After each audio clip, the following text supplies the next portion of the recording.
കുണ്ടുമൺ അനി വധക്കേസ് 6 പ്രതികൾക്ക് ജീവപര്യന്തം. 2015 ഫെബ്രുവരി 12-ന് ചാത്തന്നൂർ ചിറക്കരയിൽ കാരങ്കോട് ചരിവിള പുത്തൻ വീട്ടിൽ അനിൽകുമാർ എന്ന കുണ്ടുമൺ അനിയെ വെട്ടിക്കൊലപ്പെടുത്തുകയും സുഹൃത്ത് ഉളിയനാട് കണ്ണേറ്റ ജിതിൻ ഭവനിൽ രാജേഷിനെ വെട്ടിക്കൊലപ്പെടുത്താൻ ശ്രമിക്കുകയും ചെയ്ത കേസിലാണ് വിധി പറഞ്ഞത്. വിചാരണയ്ക്കിടെ 2 പ്രതികൾ ജീവനൊടുക്കുകയും ഒരാൾ രോഗം ബാധിച്ച് മരിക്കുകയും ചെയ്തിരുന്നു.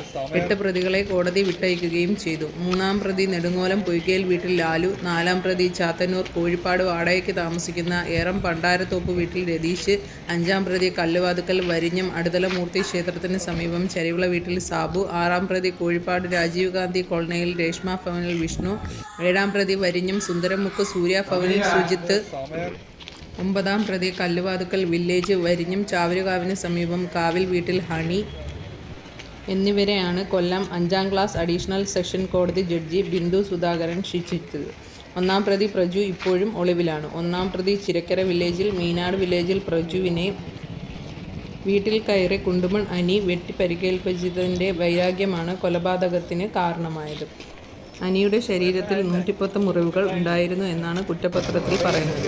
കേസിൻ്റെ വിചാരണ തുടങ്ങിയപ്പോൾ ആദ്യ ദിവസം കോടതിയിൽ ഹാജരായ 1-ാം പ്രതി പിന്നീട് ഒളിവിൽ പോയി. 2-ാം പ്രതി സേതു, 13-ാം വിനു, 17-ാം പ്രതി സന്തോഷ് എന്നിവരാണ് വിചാരണയ്ക്കിടെ മരിച്ചത്.